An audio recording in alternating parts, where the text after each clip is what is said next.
Good evening and Tashi Delik, everyone. Joining us from across the world to Tibet House YouTube Live and to all our participants here with us in person. Before we begin today's lecture, may I request all the offline participants to kindly switch your mobile phone to silent mode to avoid any interruption during the session. Thank you. I am Pembalun, serving as a Deputy Program Coordinator at Tibet House, the cultural center of His Holiness the Dalai Lama, New Delhi. And it is my honor to moderate today's lecture. This year is especially meaningful as we are celebrating the 90th birth anniversary of His Holiness the Great 14th Dalai Lama, which is the year of compassion. On this auspicious occasion, our annual spiritual ecology lecture is lovingly dedicated to His Holiness in deep gratitude for his boundless legacy of compassion, peace, and wisdom. In alignment with His Holiness's third commitment to protect the environment and promote ecological responsibilities, this lecture serves as a humble offering of appreciation and respect.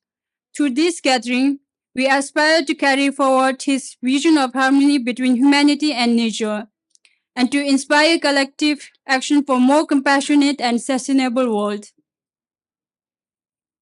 The theme for this lecture is Climate and Ecological Justice, where we are deeply honored to welcome our chairperson, Dr.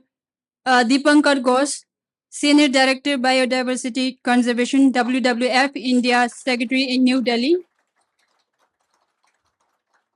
And our guest speaker for today's lecture, Mr. Soumya Dutta, Trustee of MOSAM, Movement for Advancing Understanding of Sustainability and Mutuality, and former advisory board member of the United Nations Climate Technology Center and Network.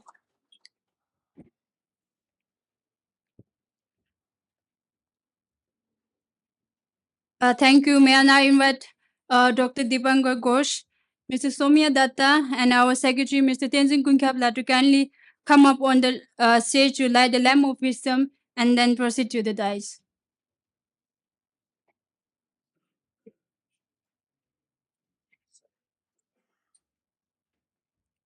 Ladies and gentlemen, may I have a big round of applause to our chairperson and guest speaker.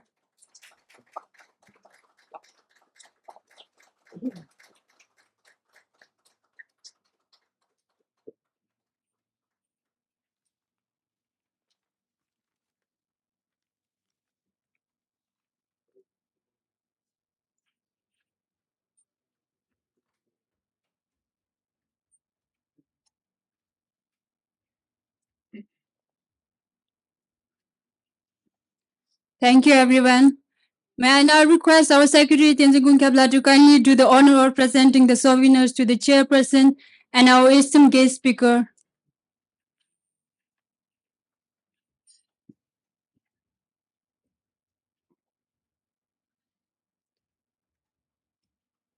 Our guest speaker, Mr. Soumya Dutta. Okay. Thank you.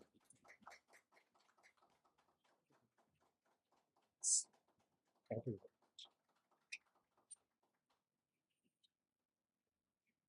And our chairperson for today's session, Dr. Deepankar Ghosh.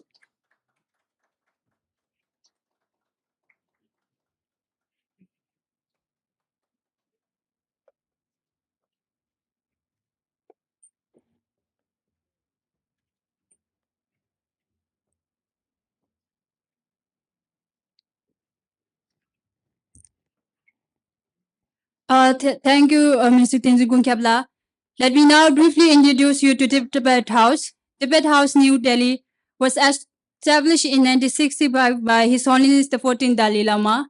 Tibet House was founded to preserve Tibet's rich cultural heritage, especially during a time of great challenge, and to serve as a center for Tibetan culture and Buddhist studies. Guided by His Holiness's vision of promoting universal harmony and compassion, Tibet House fosters meaningful dialogues between different culture and spiritual traditions. It serves as a hub connecting Buddhist masters, scholars, students, and the general public through a wide range of programs and events. Over the past 5 decades, Tibet House has become a vital institution for the study and dissemination of Tibetan culture and Nalanda Buddhist philosophy. Houses in a 5-story building, it features as a museum of Tibetan art and artifacts. A library of nearly 5,000 volumes, a publication unit, a gallery, a conference hall, and a bookshop. Tibet House also published numerous statues annually and organized regular lectures, seminars, film screening, and exhibition. Its academics offerings span Nalinda Buddhist philosophy and interdisciplinary conference on topics such as neuroscience, quantum physics, spiritual ecology, and universal ethics, highlighting its growing relevance in contemporary society. Tibet House also offers 4 structured courses in Buddhist philosophy and psychology, Nalinda Master Course, Nalinda Diploma Course, Nalinda Certificate Course, and Nalinda Introductory Course. At present, there are more than 8,800 students from 99 countries enrolled in course, out of which we have 3,114 Russian-speaking participants. Along with this, we also offer Tibetan language course. I am pleased to inform you that the current 29 batch will conclude in 13 September 2025, and the registration for the 30th batch will open in mid-October 2025. In addition, Nalinda Dharma studies are held twice a week for Tibetan students, both lay and monastic. These sessions are led by Venerable Geshe Dorje Damdola, Director of Tibet House, New Delhi, and are designed to provide a systematic introduction to the core principle of Buddhist philosophy. At present, ongoing teaching, including Introduction to the Buddhism, is held every Wednesday from 6 p.m. to 8 p.m. Indian Standard Time, and Uma Jukpa, Entering the Middle Way, is held every Saturday from 6 p.m. to 8 p.m. Indian Standard Time. Now, let me share a wonderful experience of audience and blessings of His Holiness the Dalai Lama. On 2nd June 2023, close to 500 students and who have recently graduated from or currently studying in Nalinda Master Course and Nalinda Diploma Course offered by Tibet House, New Delhi, receive a gracious audience and blessings from His Holiness the 14th Dalai Lama and oral transmission of Jetsong Kwabas in praise of Tibetan arising. Now, coming back to main event today, Tibet House is absolutely delighted to welcome you all once again to our annual Spiritual Ecology lecture on ecology and climate and ecological justice in relevance to commemorate this auspicious celebration of 90th birth anniversary of His Holiness the Dalai Lama. Now, please allow me to introduce the chairperson of today's lecture, Dr. Deepankar Ghosh. Dr. Deepankar Ghosh is a conservation manager currently leading biodiversity conservation portfolios at WWF India.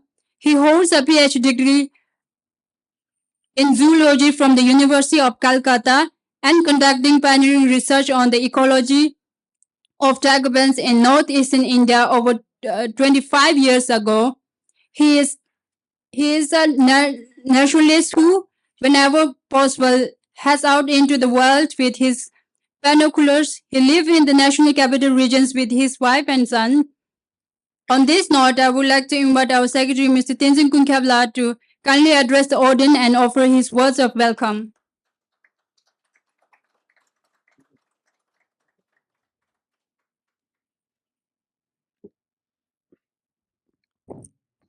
Good evening, everyone. Tashitelek, respected Mr. Dipankar Ghosh, Mr. Soumya Dutta ji, friends of Tibet House and students who are gathered here today.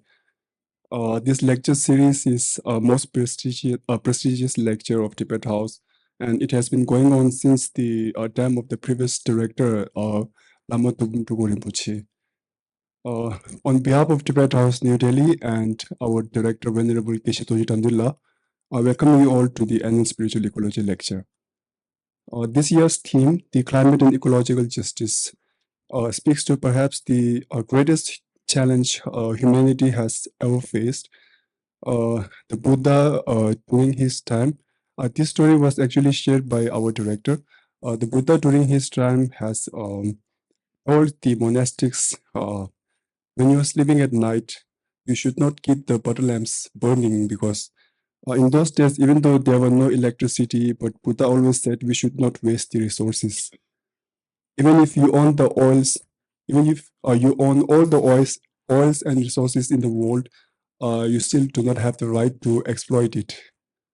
The world have enough for the need of the people, but it does not have enough for the want of the people.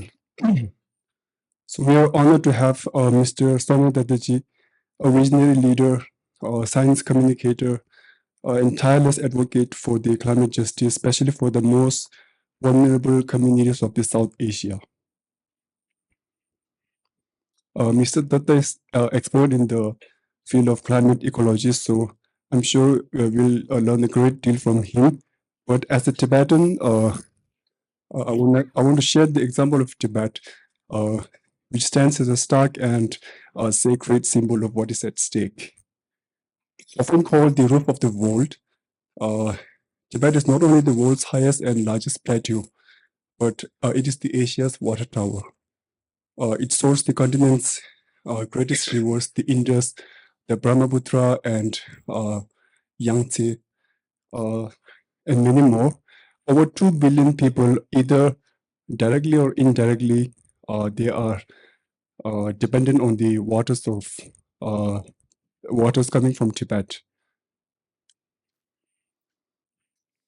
Yet, this fragile and sacred land is under immense threat from climate warming, glacier melt, and large-scale damming in the seismic zones of the Siang region.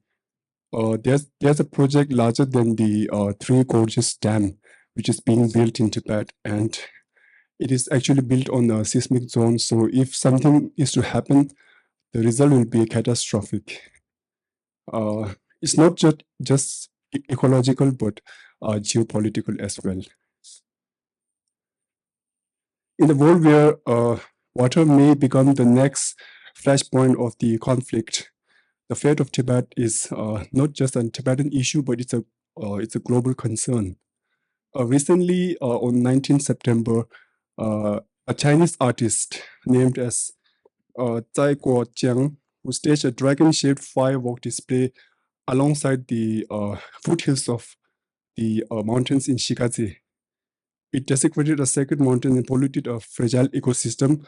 I would like to show you a short clip, if I may.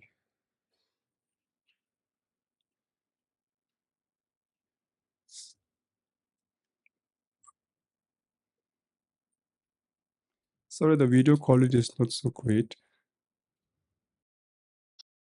大家眼睛不要撒。5、4、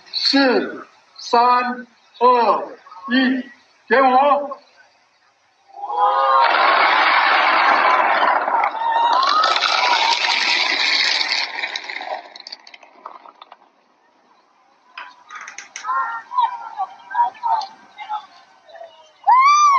这是一幅三龙和水龙交汇的绘画。哇，你看前面的这。 This cannot be called art. It was a cultural and ecological violence. Of course, Tibetans had no say in this marketing stunt, but this would not have been possible without the approval of the CCP. Sorry, I don't want to politicize this lecture, but when it comes to ecological justice, you just cannot avoid the injustice happening in the neighboring country. But we have to remember the wisdom of His Holiness the Dalai Lama, that our external environment reflects our inner state. Greed, disconnection, and disregard for life lie at the heart of ecological collapse. The path forward must be of reconnection with nature, with each other, and with our deepest values. Tonight, as we listen to Mr. Dutta's lecture, let us ask ourselves, what kind of world do we wish to leave behind? What does a truly good life looks like? And not just for ourselves, but for the future generations and for all species that share this earth. With humility, I welcome you all once again, and I hope you will learn from this important gathering. Thank you.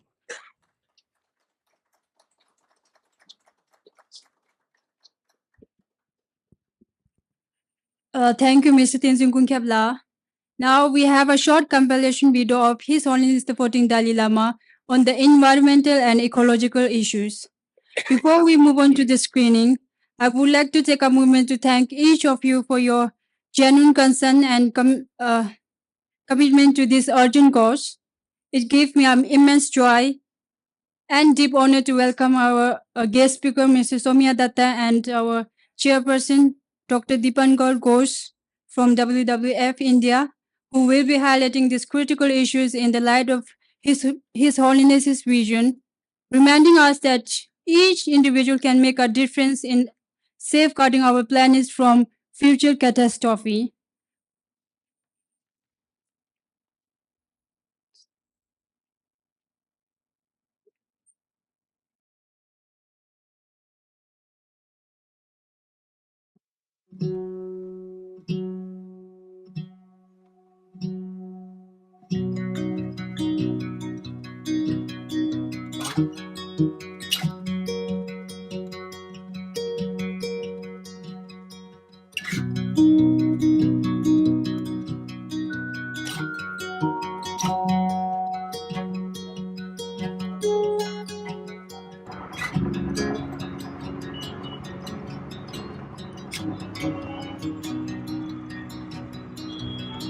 Let's delay. Welcome to Tibet House, the cultural center of His Holiness.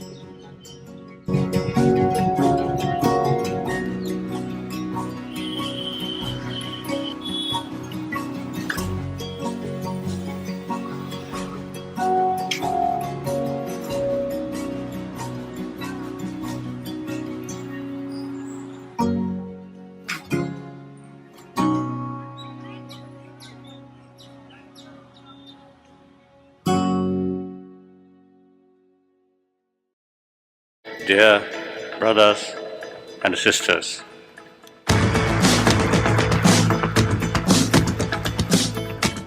as we celebrate the 90th birth anniversary of His Holiness the 14th Dalai Lama, it reflects on an extraordinary life marked by humility, strength, and unwavering dedication to humanity. Born in a small town in eastern Tibet, he rose from humble beginnings to sit on the highest spiritual throne, entrusted with the immense responsibility of leading a nation at just 16. By the age of 24, he has lost his homeland and embarked on a perilous journey into exile, an epic story that transcends even our wildest imagination. Though the road to freedom was filled with trials and heartbreaks, His Holiness led the Tibetan people with remarkable grit, resilience, and hope. Wherever his path has taken him, and whomever he has encountered, he has become a voice for the voiceless. His Holiness the Dalai Lama has long been a global advocate for environmental responsibility. Rooted in his deep respect for all forms of life, he views ecological preservation not just as a scientific or political issue, but as a moral responsibility. He warns that a reckless exploitation of the planet threatens future generations, urging a shift towards sustainable living, renewable energy, and compassionate stewardship of nature. For His Holiness the Dalai Lama, caring for the earth is an expression of compassion in action, a path toward peace both within and without. as a result of contact with environmentalists, scientists, then I really see develop some kind of special interest, and also this is not just this academic sort of feeling. This is question of our life, our survival, not only individual but entire planet. If something really goes wrong, then the entire humanity and billions of other species of mammals it affect. So this is something very, very serious, very serious. A true scientist at heart, he champions critical thinking, experimentation, and inquire, urging us not to accept beliefs blindly but to seek truth through understanding. In previous century, I think very few people who really sort of showing concern about ecology out of their awareness. That gradually, because of scientists now telling the seriousness about that. Myself, when I come from Tibet, 1959, no idea. Every water we feel very clean, pure, drink. In Tibet, when we So the trouble travel. months. So whenever we come across one river or stream, we enjoy. Only after I came outside Tibet, India, and when first time I heard this water you cannot drink, I feel a little surprised. That's polluted. In Tibet, no such sort of thing. So through awareness, now I really feel, the concern about environment is the question of our survival, not me, not few hundred people, but nearly 7 billion human beings' survival. And then on top of that, now today, the global warming also now become very serious matter. Some my friend, the global warming, few decades, it become more serious. So therefore, now the people, the G7, you see people is showing interest about the global warming. It is very, very important. Then I always was telling the Tibet, people usually call roof of the world. So water resources, China, Yangtze River, and then India, Brahmaputra, and so on, and then Pakistan. So almost whole sort of Asia, this part of Asia, the water resources come from Tibet. So now Tibetan people also now notice less and less snow. And Dharamsala also, we notice, you see, the amount of snowfall less and less. So now global warming is really very, very serious. So now is not just idea, but practical level. We are really now facing a lot of problem, global warming. I think global warming, due to global warming, there's too much rain, some area, there's some area dry. So these, you see, people suffer, particularly like in Africa and some area in India and China also, some cases, too much rain. In Africa, some area, too much rain, some area dry. So these, I think, due to global warming, now things are, as a result, rich people in big hotel, not much serious sort of feeling. But poor people, they really used to face a serious problem. So therefore, now we should pay more attention about global warming. We are now 21st century. Time always moving. With new time, new reality there. So we have to accept the new reality, facing new reality, but our perception is the old thinking. Then, you see, I think a lot of problem, unnecessary problem, you see, happen. So we must act according new reality. Otherwise, you see, there's a gap, our perception and the reality gap. So then all our efforts become unrealistic. So therefore, I think now serious interest about global warming or environment issue, I think now this is one hopeful sign. Now, I think the taking care about our only home, this planet, is not just government's responsibility. All humanity, all individuals have the responsibility. And then I always telling the war, bloodshed, immediately striking in our mind. But the damaging the ecology or these global sort of the warming, these things, without much sort of obvious, but invisibly, you see, month by month, decay. So once we feel some difficulties to breathing, difficulties to eyes, and particularly children, then may be too late. So therefore, this is something very serious. And then we, each of us, 7 billion human beings, taking care about global these global issue should be our part of our life. So in our daily life, always keep some sort of serious sort of thinking. If I do this, it eventually some effect. So if I do one single person, then other 10 people, 100 people, 100,000, then so change start from individual. Then you see effect come.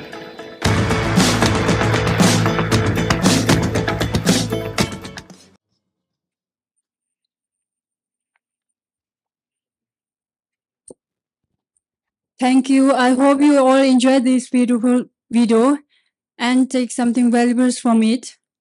With this, may I kindly request our chairperson, Dr. Dipankar Ghosh, to begin today's lecture session. Thank you. Shall I come there or? You can sit there.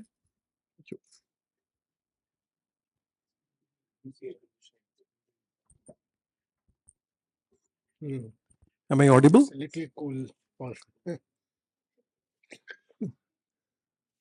Namaskar and good evening to everyone. It's a privilege to speak today on the occasion of His Holiness's 90th birthday celebrations. My sincere thanks to Mr. Kunga Chodenla and Mr. Tenjing Nkyapla. Ladies and gentlemen, today morning I was checking what is the air quality index. It was 82. Believe you me, my office is next door. I work for World Wide Fund for Nature India, which is right here.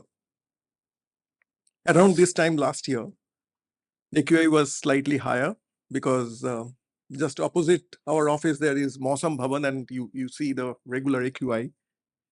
But what we are dreading, that in the next couple of months, we will all probably be using either air filters, purifiers, masks. So I got really intrigued when I got the invite. This is about spiritual ecology. I looked at spiritualism. I read up on, of course, I'm an ecologist. But when you mix both, what happens? But if we don't mix both, what happens? I guess we have been seeing it. Few days back in Calcutta, I saw the floods of 1978. And I was talking to my cousins and friends, and they said, some people who are in their 70s and 80s, they said, we have never seen this. Our ground floor of our house is completely flooded. Well, he at least had a shelter on his head. But what happened to those people who lived on the footpaths, whose shops, they were storing food items for Durga Puja? So the kind of loss that has happened in Calcutta is phenomenal. Why? Did we understand urban ecology of Calcutta better before this happened? What happened to all the wetlands? The wetlands are drying up. East Calcutta wetlands, and I'm sure Mr. Datta is also from Calcutta. 30 years back, where those East Calcutta wetlands were, they were the flood sponges. They were the ecosystems, part of the ecosystem in Calcutta, the urban ecosystem in Calcutta, which would absorb extra water. Those are disappearing. And we are transforming them, or rather pushing people to transform those ecosystems for our own needs, whether it's prawns or fish. I would not use a plastic bottle, please. Thank you. No worries. So what does spiritualism tell us? I was blessed to have met with His Holiness few times. Our son was blessed by him. He was blessed by His Holiness when he was like 3 months old. It was quite a proud moment for us. When our son was born, he contracted some viral disease. He was very critical. We tried to give him, as parents, best treatment in Delhi. But then he started recovering. And I think when we met His Holiness and he named our son, Ishan Tenzing Thekcho, I think the emotion that flowed, the positivity that flowed, that my wife said, look, I get some kind of vibe. It was nothing to do with religion. It was nothing to do with what happened to our son. But I think it was deep spiritual connect. We were thinking about not just the little tiny baby in our arms, but we were thinking about everything around us, because His Holiness actually talked about it. Because it was an audience when we were here, it was in Delhi.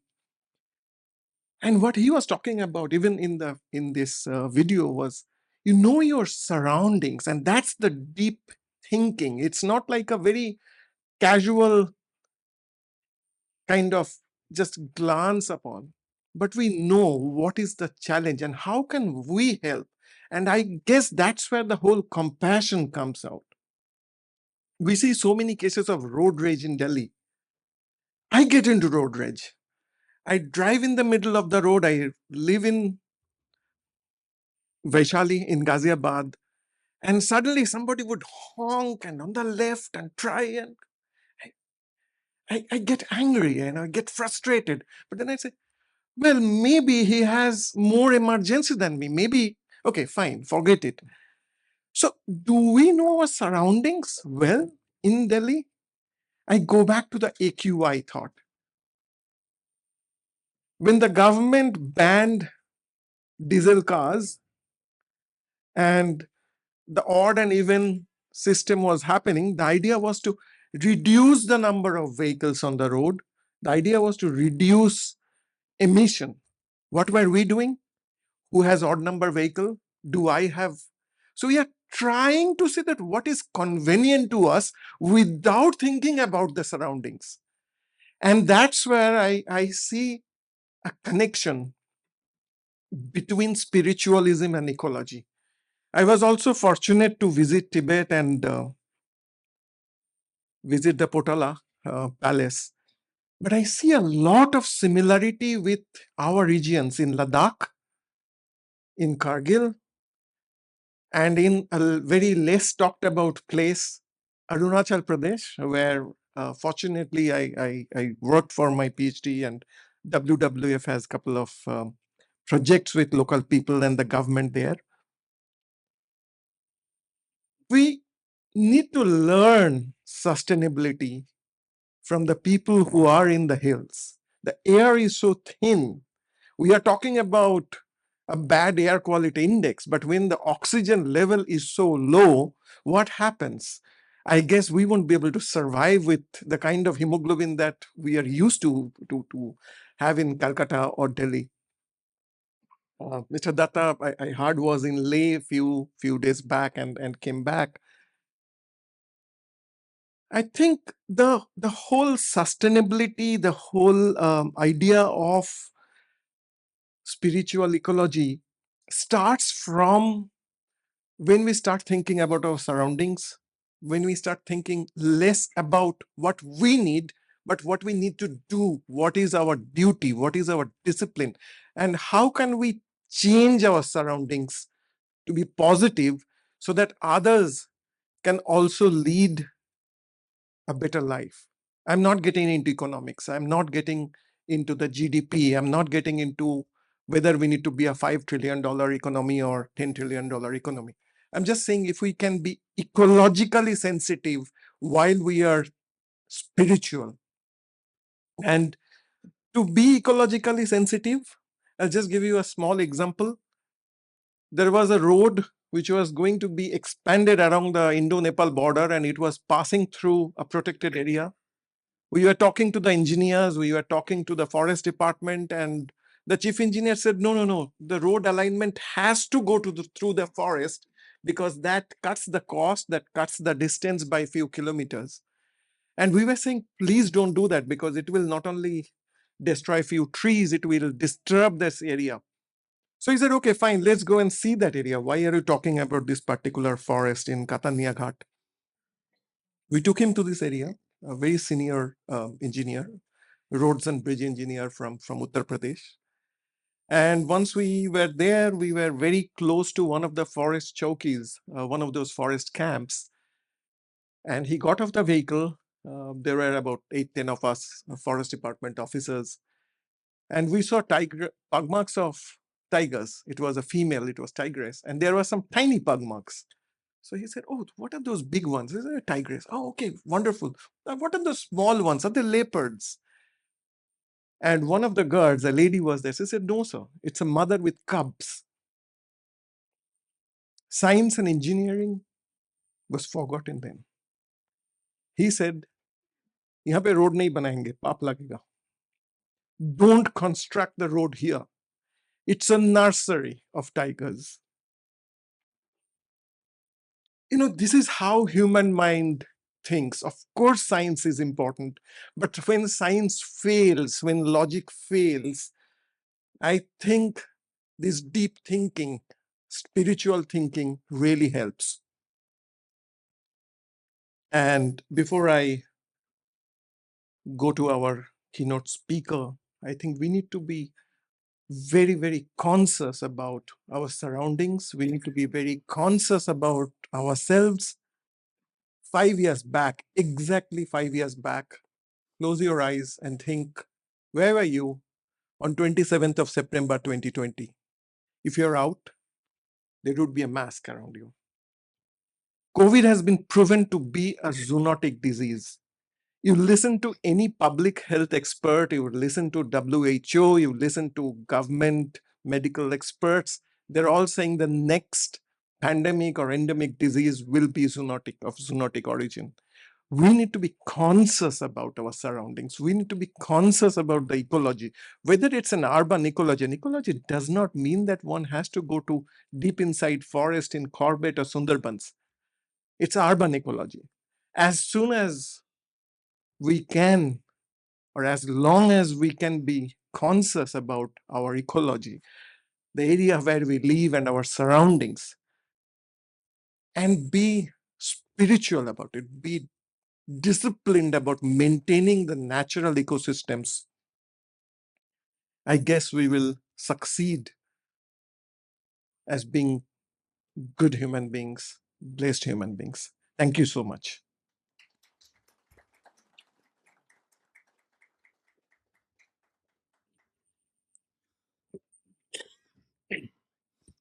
Namaskar, good evening.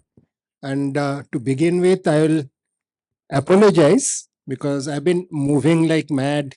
And only few days ago, I was in Ladakh having meetings with both Leh Apex Body and Kargil Democratic Alliance.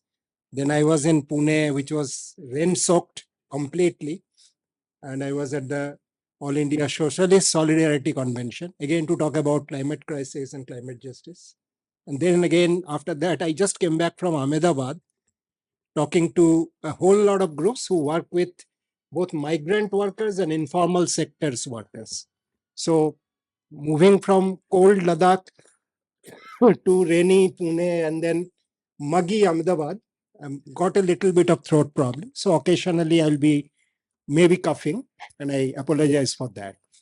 I'll start by paying my respect to a very remarkable person, Dalai Lama ji. In fact, once upon a time, he was the leader of a nation. And even without that, he has left his mark all across the world, which many national leaders don't manage to do in their entire lifetime. And we have many, many examples of that also. I'll not take names for obvious reasons. But this is really, really remarkable that you are displaced from your nation, and yet you have not only led your people on a very, very determined directional path, but you have also managed to set a global agenda of peace, harmony, and non-violence, and progress without damage. Though, let me also tell you right in the beginning, I'll also try to provoke you based on science. Because over the last several years, many of you will know, over the last more than 10 years, globally, many religions, the top religious leaders across the world, across major religions, have started looking at the climate crisis. And I'll refer to this as a climate crisis, not as a climate change, because I work very closely with a lot of ground level groups. I've been working with both the national unions of artisanal small scale fish workers. I've been working with the street vendors unions all across India. I've been working with the construction workers unions and domestic workers union and sanitation workers. And if you look at climate crisis through their eyes, the phenomena, what is happening, it's really a crisis. It's already a crisis. It's emerging as a major challenge, and maybe, as many people have said, including the Secretary General of the United Nations, that this is the defining challenge of the 21st century. So even if we agree that there are other nearly equal challenges of inequity, lack of democracy, these two are also massive inequities, also cutting at the root of human society. But we'll go beyond human society. And in that, the climate crisis really is the defining challenge that we are facing for the next 75, at least for the next 75 years. Right at the outset, I'll try to define why the climate crisis in nature, and I'll come to the climate justice issue, is very different or significantly different from the other ecological crises and challenges. We know we face a massive air pollution crisis all across the world. And in India, if you have seen the figures, it's not Delhi or Hyderabad or Pune or others. 90% of Indian population faces high levels of air pollution beyond the monsoon season. Now it's low, as Dr. Ghosh said. Once we go past September, well into October, that period will start again. And it's 90%, meaning majority of our rural population are also seriously exposed to air pollution.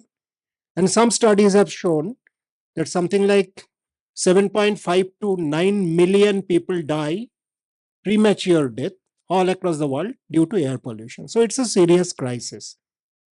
Similarly, the crisis of desertification. If you know,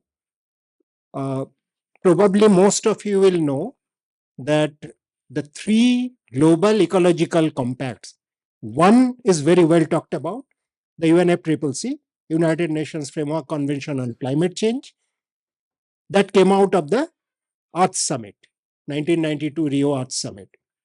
But there are two other major global environmental compacts. One, I think Dr. Ghosh works very closely with that, is the CBD, United Nations Convention on Biological Diversity. And that's also talked about, particularly over the last 10 years, with the species extinction and reduction of abundance of species, both becoming serious. This is also being talked about. But there was a third environmental agreement, or what we call Global Ecological Compact, that was the UNCCD, the United Nations Convention on Combating Desertification. And a very large part of the world today is undergoing desertification. It is not turned into desert, but the two criteria for a land going towards desertification are fulfilled. The moisture content going down, the biological content going down. And in India, if you go by government data, 29.3% of Indian landmass of 3.28 million square kilometers is undergoing desertification. And this is ISRO's data, not our data. So this is also a very serious ecological crisis. So we are facing a polycrisis, ecological polycrisis. There are lots of, like Dr. Ghosh mentioned, many of you are reading about, seeing, there are a lot of destructive projects.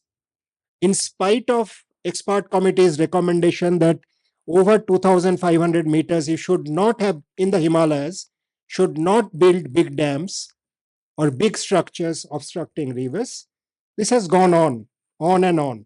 It's not only China that has done it or doing it, it's India is doing equally badly. And maybe this will surprise you. I have been to Bhutan twice. The Bhutan, that happiness index, etc., have been well sold, but Bhutan has done the exact same thing. It has dammed its major rivers and it's damming more and more rivers. It has denied its people who are farming there in the river valleys, and it is selling at 2 rupees 62 paisa the electricity to India. So it's not, let's not fool ourselves saying that Bhutan is doing something which is out of this world. It's not. In fact, there are a lot of issues which we need to really understand and analyze. But why I'm saying that the climate crisis is really of a different character and a nature. Take a very big dam, like I have worked against the Sardar Sarovar Dam. The last report of Narmada Valley was written by me. Take the Sardar Sarovar Dam away, hypothetically. Just think of, there is a government which says, like it is happening now in Europe or in US, several thousand dams have been dismantled. Not destroyed, but dismantled in a controlled way. And it has been seen within 10 to 15 years, the river reclaims that ecology. It comes back to life. That whole river valley comes back to life. Take a factory, chemical factory, that has been polluting an area for very long. Thuthukudi, you know Tamil Nadu, Thuthukudi, the Starlight copper smelter, that has been stopped. It was a massively polluting plant. People were devastated, lot of diseases. They did a struggle. 13 people were killed. They paid a very heavy price, but ultimately that has been stopped. And within this 3.5 to 4 years, that area has started recovering. It has not recovered as a very good environment, but it has started recovering. So if you take any example like this, a big project, destructive project, air pollution, what was there in Beijing? Before the Beijing Olympic, Beijing and most other Chinese cities were extremely polluted. Once they took a decision to clean it up for the Olympics, but beyond, they did it. And today, I had been to Beijing earlier. Today, you cannot recognize that Beijing with that air quality today. Last year, some of our friends went there and they were saying it's like a small town in the Himalayas. Little bit pollution, but it's very clean air, very good public transport that I know I have also visited. But for the climate crisis, it's a very different thing. All the models, all the simulation, all the science that we know, and we use an ensemble of models, not one model that we know, are showing very clearly for the next 70, 80 years, there is no respite. It will keep on increasing because the earth system, and as you might know, there are 9 earth systems that has been identified on the world. And all of these 9 earth systems are interconnected. And all of these, what we call complex adaptive systems. These are very complex system in the sense that interrelationships are non-linear. Their changes are not linear. The equations are non-linear equations in their, I'll not go into that science. And many of the systems, if they are destabilized, then they try to destabilize other connected systems. And you also might know that over the last, how many years? 2009 was the first planetary boundary studies. It's a very famous study. In 2009, out of the 9 systems, not even one was breached. All were within the safe operating limit. What scientists have determined to be safe operating limit. And what is this? Any system, as I said, these are adaptive systems. These are complex, but these are adaptive systems. So if you push the system, it tries to rebalance on its own. That means in general term, we call it has got an inertia. It has got a resilience. All of these terms we use generally. But once you go beyond a certain limit, there is a very different thing that happens in the earth systems. All the 9 earth systems have got a tipping point. And almost all the 9 earth systems have got a feedback mechanism that can be triggered. And unfortunately, the third study of planetary boundaries, the first study was in 2009, the second study was 2015, when it was found that 3 of the 9 earth systems have gone beyond the safe operating limit. And the 2023 study showed that 6 of the 9 systems have gone beyond the safe operating limit. In that, the novel materials, all the new materials that humanity has created, which was not in nature. Plastics were not in nature. Petrochemicals. What are the plastics? Petrochemicals. They were very, very rare in nature. Very rare. Similarly, lot of synthetic materials we have created, lot of metal complexes we have created, but never they are available in nature in any abundance, almost negligible or zero. So that whole branch of novel materials is now beyond the safe operating limit. You have heard general things like that within 2050, the global oceans will have more plastic than fish. You might have heard these estimates, and that's true. It's told in a general way, and that's a massive, massive hit to the ocean ecosystem. You might also have heard that you have heard about heat waves. Being in Delhi, being in Hyderabad, you all have heard of heat waves. I don't know how many of you have heard of marine heat waves. Right now, the Pacific, right now, today, for the last several days, the Pacific Ocean, the biggest ocean on the earth, is undergoing a marine heat wave. 2009-10, there was a marine heat wave in the Andaman Sea. And I was sort of trying to mobilize my friends, let's go and do some underwater study in the Andaman Sea. Some studies were done. We saw devastated coral reefs. Today, you know, coral reefs are called the rainforest of the ocean. They occupy maybe less than 1.6% of the global oceans, but nurture more than 20 to 22% of the global marine biodiversity.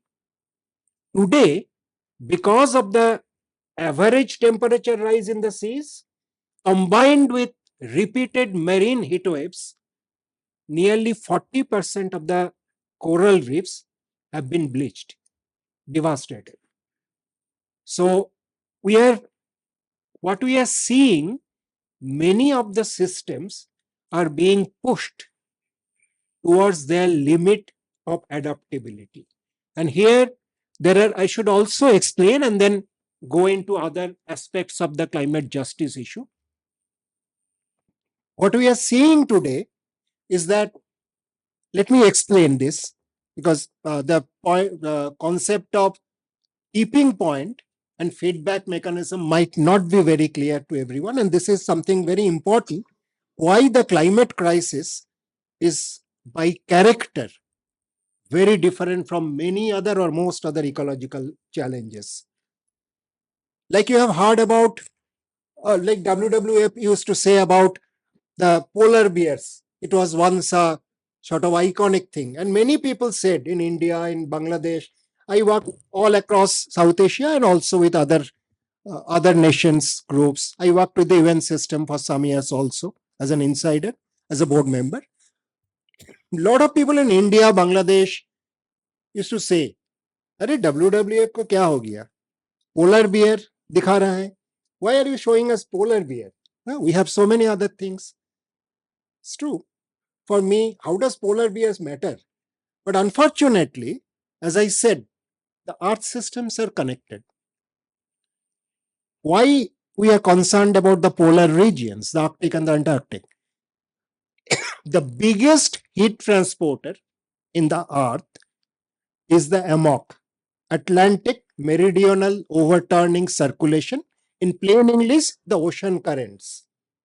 The biggest ocean currents starts from the Southern Ocean at the boundary of Antarctic, goes by Africa on the surface of the ocean, then the North American continent turns toward Europe, and the maximum amount of heat the earth receives is in the equatorial region because of the sun. That all of us know, even the school children know. And the AMOC is by far the biggest heat transporter in the world. So as the AMOC is slowing down over the last 30 years, it has already slowed down 15%, and you can see the cold North Atlantic blob. In an infrared satellite image, you can see that cooling. While the entire oceans are warming up, that spot, that area is cooling down. And that's because massive amount of ice is melting both from the Arctic Sea and from Greenland. So that fresh water from both this is adding into the North Atlantic. And what is happening is, because the AMOC needs to dive down at that northern latitude, when it returns to Antarctic regions, it comes under the ocean. It carries the heat on the top, brings the cold water in deep ocean, 2 to 3 kilometers down. But if you add a lot of fresh water to that, and that fresh water is coming from both Greenland and Arctic sea ice, and that is causing this polar bear and others, and even the Inuits, everybody is now troubled because their ice cover is going. The Atlantic meridional overturning circulation has slowed down. As a result, as I said, how does it matter to me? If it slows down, which has 15% has already happened, then the heat that used to go to the north stays in the equatorial region. And that's what adds a lot of heat into an already warm area where we live. So right in the poles and in the equator, it's all connected. And all the earth systems are similarly connected. And this, I'm not going to explaining all the 9 systems, earth systems, but what is this feedback mechanism and tipping point? Like if you start, it's already happening, the Antarctic is melting at 4 to 5 times. Some estimates show 6 times that it was melting 30 years ago. 4 to 6 times. Take an average of 5. And if that continues, more and more seawater get exposed. It's not any longer covered with ice, which is called, maybe in a few years, we'll have that infamous, dreaded blue ocean event, what every Antarctic scientist is really scared of. So more and more ice is disappearing, more and more black ocean is exposed. Ice, fresh ice, has an albedo of anything between 0.8 to 0.9. That means 80% to 90% of the solar radiation, it reflects back to space. Oceans, water, have an albedo of 0.6 to 0.8, 0.06 to 0.08. That means only 6 to 8% of the radiation, it reflects back. Rest is absorbed. So little bit of ice melts, more heat builds up, further more ice melts, further more ice or more heat builds up. So this is called a amplifying feedback effect. The effect increases the cause then increases the effect, then that increased effect increases the effect, cause. So this goes on, which in general terms called a vicious cycle. But in science, it's called an amplifying feedback effect. And we are pushing this like if you push this glass to this, it comes back. But if you push this beyond this, then it falls. So most of the earth systems have been shown to have a tipping point. And that tipping point, as I said, some of these we are coming extremely close. And earth system scientists do a very clear prediction, very scientific prediction, but it's very clear we won't know when we have crossed the tipping point till we have crossed the tipping point. So it's too late. We'll know when we have crossed the tipping point, and there are already indications, particularly in the Arctic Sea, in the Laptop Sea area, where massive amount of methane is being already released. You know, the permafrost, both on land and in under Arctic Sea, several areas of Arctic Sea, particularly the Laptop Sea area, north of Russia, Russian coast, they have lot of biological matter frozen in the ground. In the frozen ground, they are held like that. It's called permafrost. As they are warming, microbial activity increases very fast, and they release methane, which in the short term, around 85 to 87% more powerful than carbon dioxide in warming. Its potential, every molecule of methane over a 20-year period is 85 times roughly as powerful as a molecule of carbon dioxide. So and the carbon dioxide and the methane are being released because there is a temperature rise. As they are released and they are building up, there is further temperature rise because these are very good greenhouse gases. As there is temperature rise, further temperature rise and release of methane is happening. And this is called the methane time bomb. This is another very scary scenario. We don't know whether we have crossed the limit, but we are very close. We know very well we are very close to crossing that tipping point. Probably we have not yet crossed the methane tipping point, but we are very close. The one tipping point, unfortunately, and very scarily, that most scientists, most earth scientists, most serious biological scientists agree that we have crossed is the biological diversity. I don't know the current figure exactly, but a few years ago, scientists estimated that the extinction rate as of now is over 100 times the background extinction rate. You know, all throughout history, throughout geological history, throughout history of life over the last 3.4 billion years, there are species created and there are many species which went extinct. That was a natural process. And over a long period, the average is called a background extinction rate. Today, the background extinction rate has been exceeded by roughly 100 times. And this is not only the number of species. This is the abundance within species is also disappearing very, very fast. If you have seen the IPBS study, which was released in 2018, that's another intergovernmental panel on biological diversity and ecosystem services.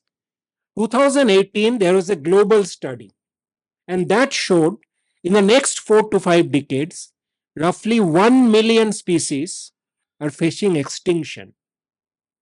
And we know roughly around 1.9 million species are documented, but scientists estimate there are around 8 million species on Earth. So roughly 6 million species we don't even know. Who are they? Microbes, insects, what are they? Like a lot of even small frogs and other species are even now being discovered in different places. Under the ocean, there might be many, many more species. But the way we are going and the general consensus about the biodiversity extinction, if you read the IPBS report study, you'll see major part of that are insects. कीड़े मकोड़े मरने से क्या फर्क पड़ता है? Unfortunately, insects are the major pollinators of fruits and vegetables.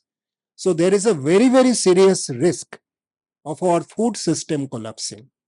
And let's be very clear, no civilization can sustain itself. No civilization can be a civilization without enough surplus food. Do you know what civilization collapsed because of climate change?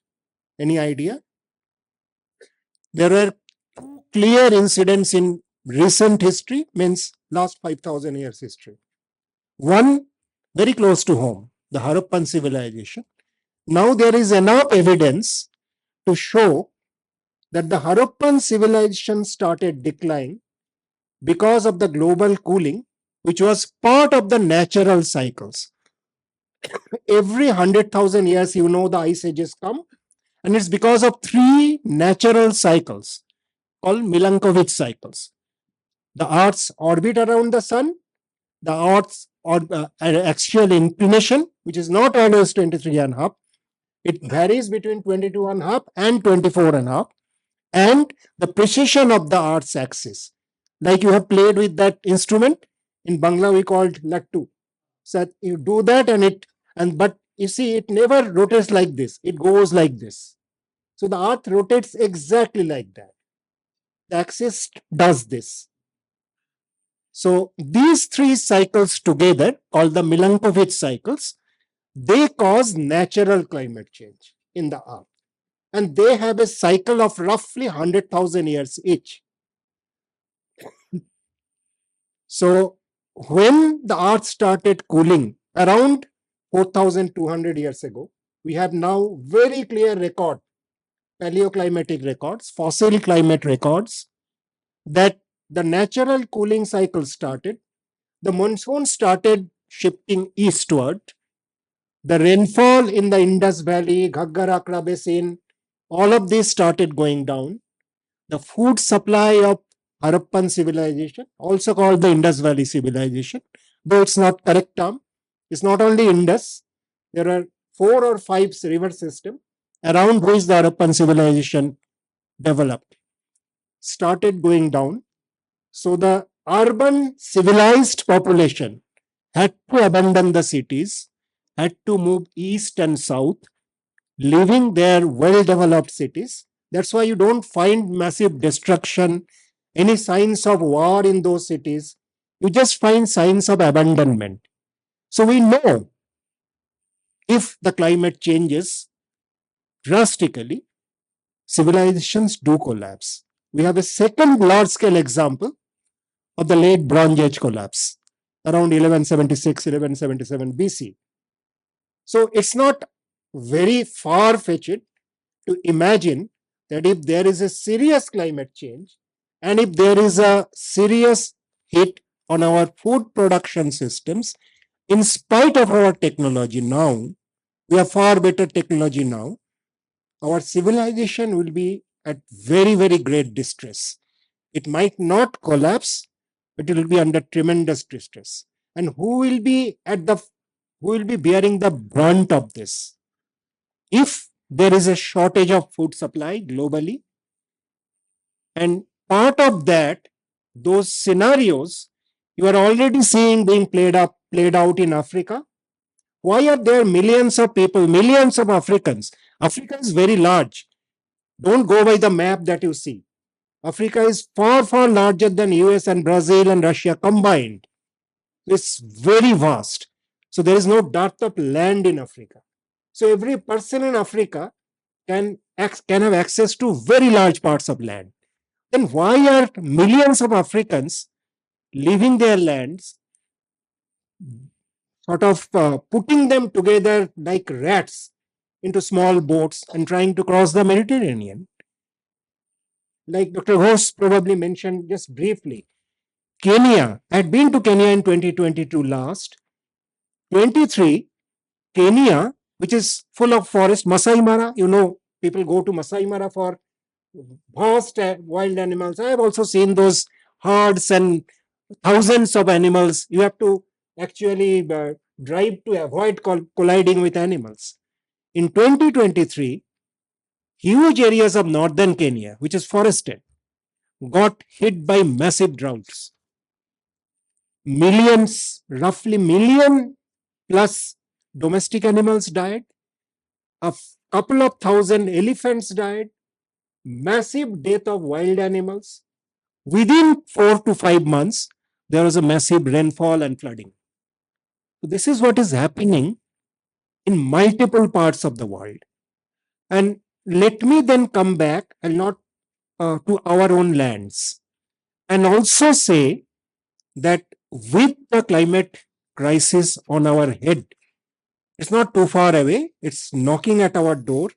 And if you have noticed what is happening in the Himalayan states this year, what happened in 2023, then you will realize that it's not only in Kenya or in Greenland or in some other place or in Africa or in Latin America. It is right at our door. And why I am saying that let me also bring to this 3 critical points. It's not the first time because, as I said, the biodiversity extinction in terms of both the number of species and the abundance of species is extremely critical. Probably that's 100% certainty is there that we have crossed the boundaries and it's not going to come back. So over the next 50, 60 years, we lose a huge amount of number of species and abundance. And if you are noticing, if you just read news, you will read news from multiple countries of bee colony collapse, insect colony collapsing, insects, huge amount of insects dying out. So these news are appearing from all across the world. You only have to collect this and understand the big picture. So that is one area we are facing, which is very clear that we might have gone already breached through the boundaries and now there is no return. But there are other areas also. Let me come to 3 areas where our concerns are, 3 big areas. Then I will come quickly to why this justice issue is extremely critical. It's because addressing climate change is possible in a very unjust, very unequal, brutal way. It's possible. We know we can tackle the climate change problem without looking at justice. But what the results will be is very different from what you can imagine.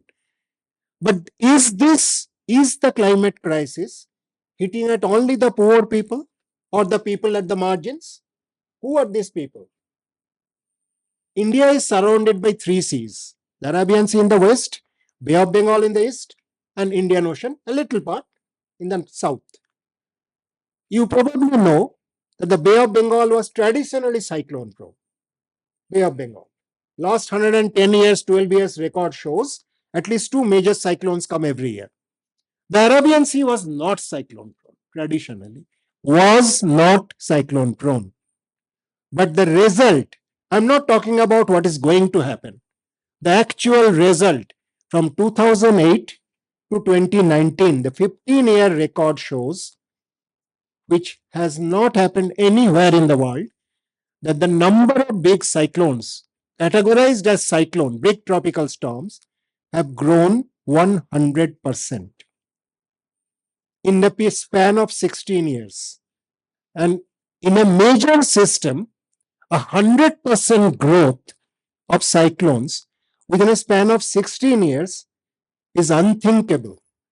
It has never happened in global history, is our known history. And as a result, in India, I don't know whether you know this, there are nearly 3.6 to 4 crore small-scale artisanal fish workers. A large part of them live in the western coast, another part in the eastern coast. As the number of cyclones have increased dramatically, the cyclone warnings have also increased. The IMD, India Meteorological Department, have very good capacity of cyclone tracking, forecasting, warning. Very good capacity. After 1990 Chorashama cyclone, they have developed a very high capacity in that. In other areas, it's not true. They have very poor capacity, but at least in the cyclone forecasting, tracking, and warning, they have very high capacity. But the problem is the coastal artisanal fish workers have roughly 180 to 190 days of working year.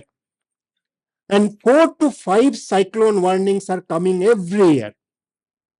The moment a cyclone warning is given, don't go to the sea for 5 days.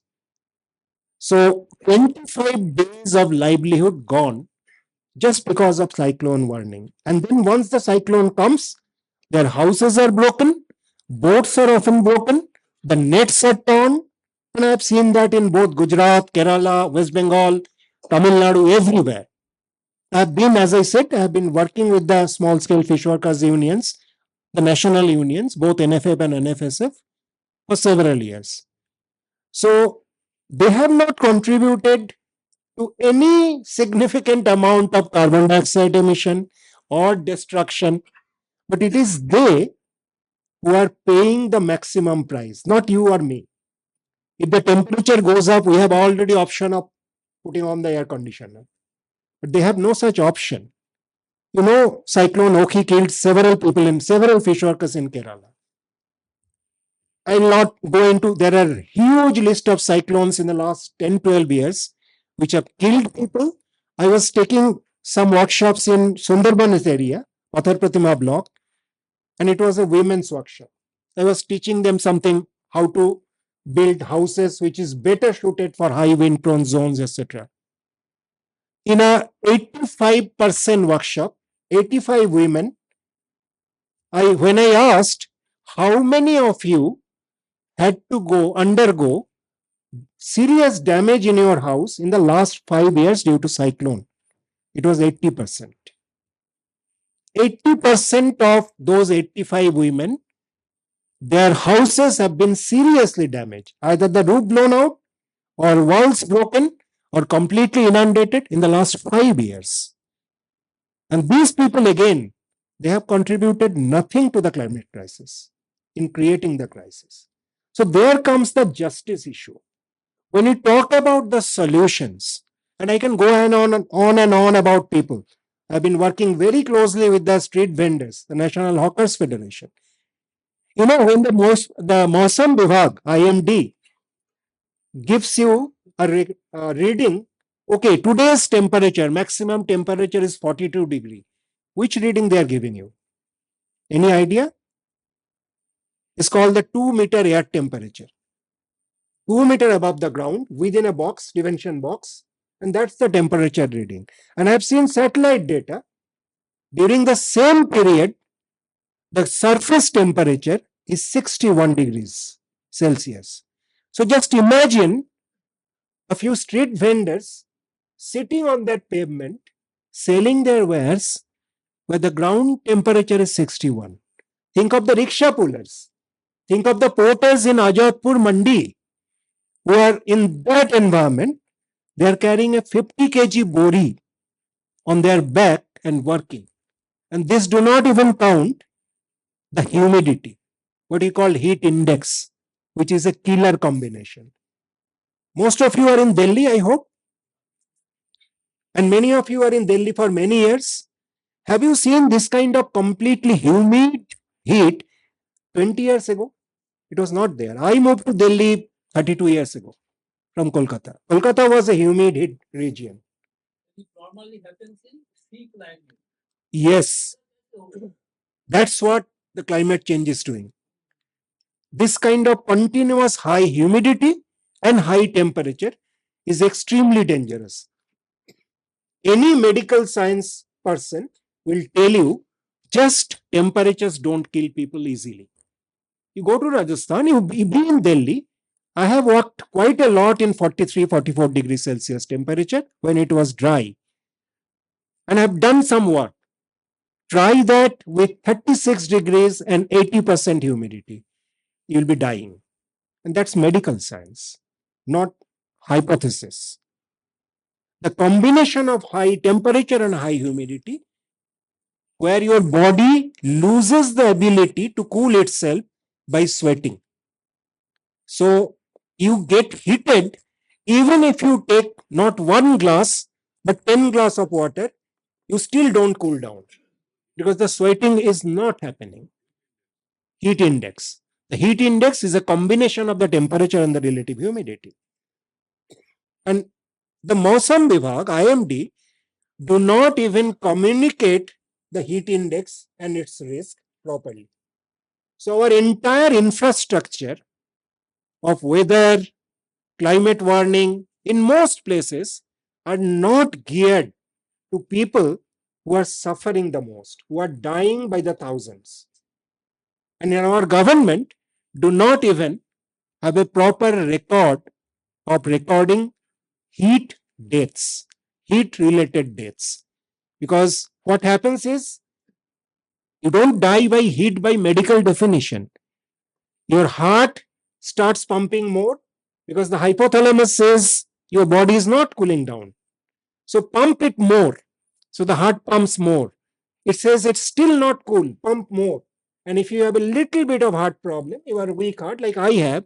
I had to undergo 2 heart surgeries, one triggered by extreme high pollution. Then you might die out of heart failure or kidney failure or organ failure. So the doctor will certify he had a or she had a weak heart, died because of that. So the justice is not delivered. And you know the funny part, or I should not say funny, sad part. Who is the ministry which holds the legislative architecture of dealing with this disaster? What is the legislative architecture? National Disaster Management Act 2005. That's in India, the legislative framework which deals with this kind of disaster. And the National Disaster Management Act 2005 do not recognize heat waves as a disaster.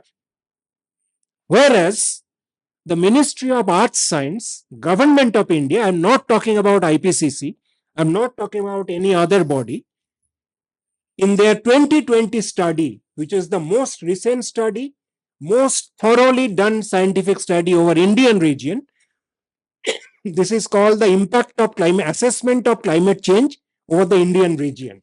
This was released in June 2020 by Mr. Harshavardhan, who was then the Ministry of Arts Science Minister. This says heat waves and extreme rainfall events are the fastest rising climate impacts. This is the Ministry of Arts Science, and the national framework, legislative framework, do not recognize heat waves as a disaster. So you understand how prepared we are, how seriously we are thinking of addressing the climate crisis. Let me come quickly back to some critical justice issues. It's not that India has not done anything as part of its NDC. You know, there is a nationally determined contribution. It submitted an INDC, intended nationally determined contribution, in Paris. We were there and we made a halla bulla. Why this intended? So they afterwards, once it is accepted, it's not intended anymore. It's nationally determined contribution. What India as a government of India will do to tackle climate change, what they are telling the United Nations Framework Convention on Climate Change, where every nation has to submit their NDCs. So when they submitted the NDCs, Indian government, one very funny, again, they said, I'll not dwell with that, but just to mention, they said coal is our primary energy resource. Coal will be our primary energy resource for foreseeable future to come, and we don't plan to reduce it. Forget about that. There is no plan to reduce, absolutely reduce. There is no plan earlier, before Sharm el Sheikh, of India's reduction.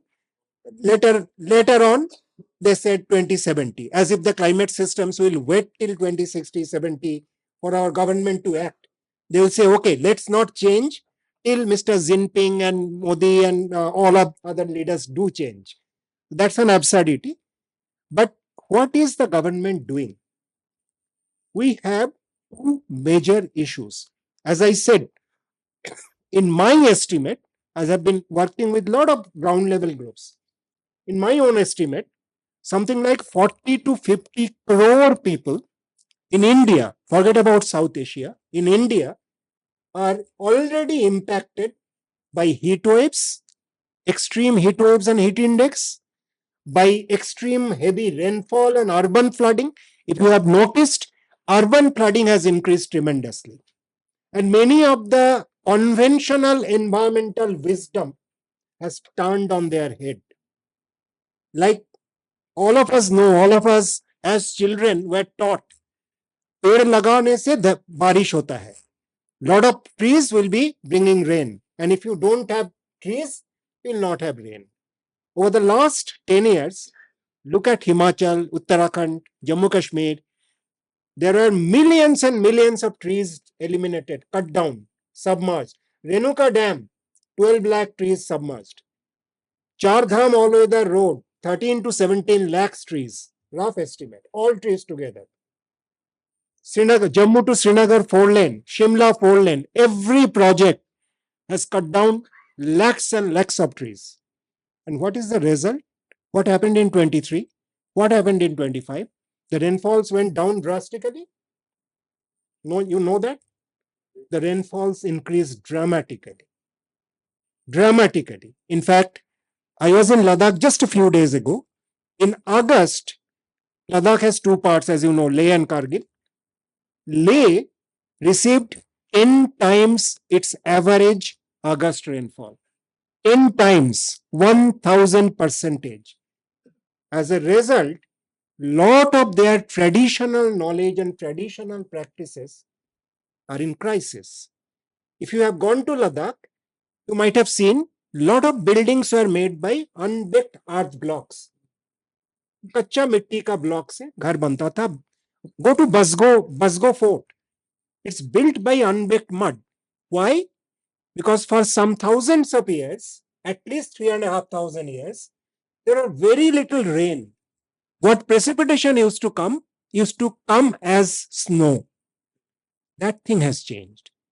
If you are having massive amount of rainfall and a very large part of your infrastructure, houses, schools, hospitals are built with unbaked mud, what do you do? So, lot of these early understandings based on what traditions were built upon, on traditional knowledge, on what experiences led to those traditional knowledge, these are now being turned over their head.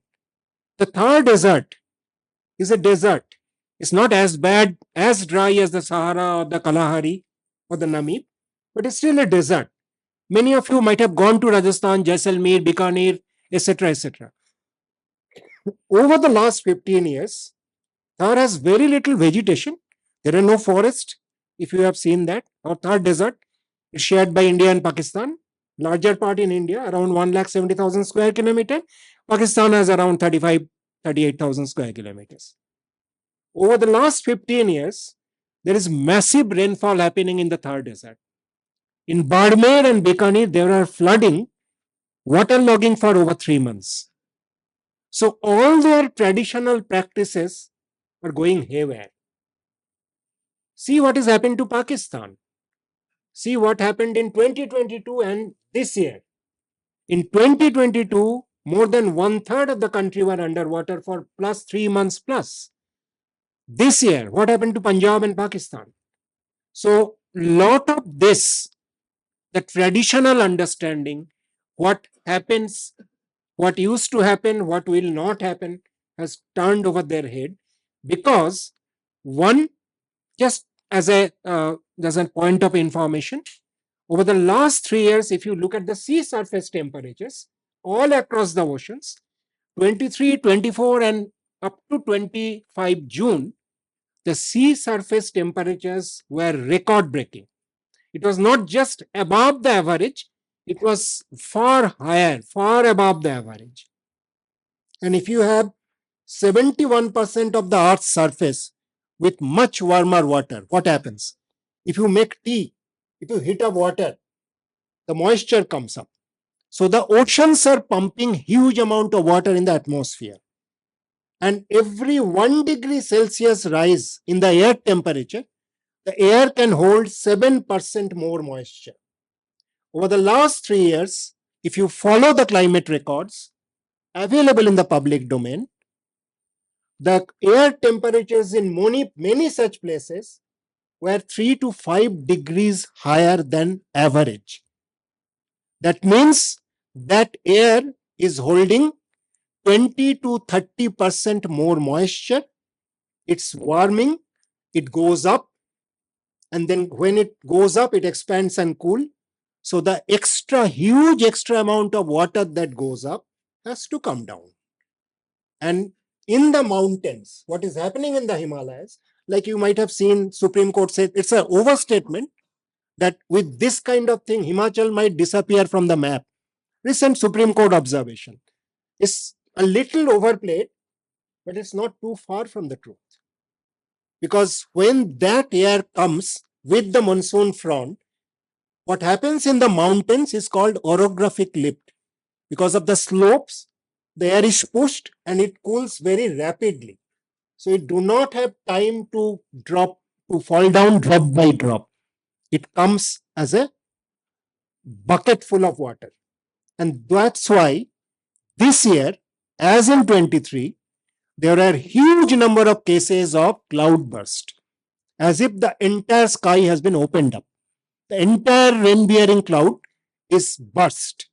So the entire thing, and in any such situation, in a undulating land, in an area where, the Western Himalayas, which used to get much less rain, the adhesion of the soil is much less than in the Eastern Himalayas and the Central Himalayas. This is the character of the soil. And there is a reason for that. I'll not go into that. So one, you have very loose soil, not very sticky.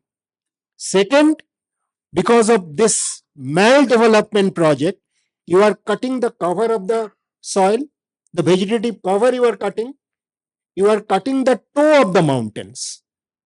And then because of climate change, there is intensification of rainfall, and that causes massive landslide, mudslide, life losses, property losses. And if you look at what happened this year, right from Jammu Kashmir to Uttarakhand, Dehradun is part of Uttarakhand, and Dehradun is in a valley. Look at what is happening in each and every place. And this is what the warning signals are. And this is just the curtain raiser. Very unfortunately, this is just the curtain raiser. And who is paying the price on the second part? Let me end by saying this. And what is going very, very wrong in our approach to tackle climate change? Well, India has not, the government can claim we have done a great work of creating renewable energy. True. India has now the 4th largest installed renewable energy, solar, wind, biomass, all together, micro hydro. But look at the model. Again, I have done studies starting from 2015-16 in Rajasthan, in Jaisalmer, in Falodi area, in Bikaner, 5,000 acres of the Thar desert. And Thar, again, as I said, is not a desert like Sahara or Namib or Kalahari. Thar has a lot of villages. Thar has very scrubby vegetation. They have one crop a year. Many parts of the Thar, there is a gypsum layer 2 meters down. So that holds the water. When there is a little bit of rain, the rain do not disappear entirely. So crops can grow once a year if the rains are okay. What is happening is 5,000, 10,000 acres. But do you know what is the primary livelihood of villagers in the Thar desert? Anyone? Animal husbandry, pastoralist. These are pastoralist people. Agriculture is a sort of secondary occupation. Their primary occupation and earning opportunity is from pastoralism. And in a dry land, sheep, goats, all of these, plus they have cattle, other cattle also, not as many. They need very large areas because these are not lush green areas. They need large pasture areas. And this is the exact pasture area which is being encircled, enclaved by solar parks, mega solar parks, mega wind parks. We have seen in Jaisalmer villagers, families who had 90 to 160 sheep and goats, and that gives them a very reasonable level of income. They were not poor. They were living like a middle class family with those earnings. But what has happened is, in a 20-kilometer area, there are two sweetwater sources. The Thar has wells which give fresh water. But these freshwater sources, along with 5,000, 10,000 acres of land, are being now encircled. It has already happened in very large scale. The pastoralists have been denied access, and the solar company, which needs that water to wash the panels once in 7 days or 8 days, now deny them the access to the pastoral areas, deny them the access to pass through. So, yes, we are switching over to renewable energy. Yes, that's part of our NDC. We said by 2030, we means the government of India, by 2030 there will be, first we said 40% of our installed capacity will come from non-fossil sources. We have already reached that. It was upgraded to 50%. And globally we get well done. But it's not seen that these same groups of people who have suffered due to massive changes in the climate, because their agriculture is suffering because of the shift and unpredictability of weather, their pastoralism is suffering, and now they are being denied even the basic resources to sustain themselves. And if you today go to Bikaner, Jaisalmer, Falodi, Barmer, in the solar and wind areas, wind has done less damage, some damage, but not much less damage. Then you will see thousands of pastoralists are now packing up and coming to cities. Those who are living a reasonably good life, now they have to leave their villages and come to the bigger cities in search of mazduri, dehadi. So that's the tremendous injustice. On one hand, the high consumption societies has created this, including sections in our countries. It's not just US and Europe and Japan. Roughly 10 to 15% of India also consume at a rate much higher than sustainable. And you understand the injustice. You understand that the coastal fish workers, the inland fish workers, who have lived on very little extraction. In fact, fish workers are called non-consumptive users of water. Agriculture is a consumptive use of water. Fish workers are non-consumptive users of water resources. So they should have technically the first right to water resources because they're not consuming it. They're just using the water to get the fish. But they are one of the biggest hit by first climate change, which is again a global maldevelopment, not of their creation. Second, when we are trying to address the climate crisis, if you look at vulnerability mapping, vulnerability line, we have also done that. But in the name of vulnerable areas, the same people are often now being pushed out. That you are vulnerable, you are in a vulnerable area, so you are pushed out. Who comes there? The big port. You know who owns the ports. Who comes there? A big resort. They are less vulnerable. So this is a double injustice.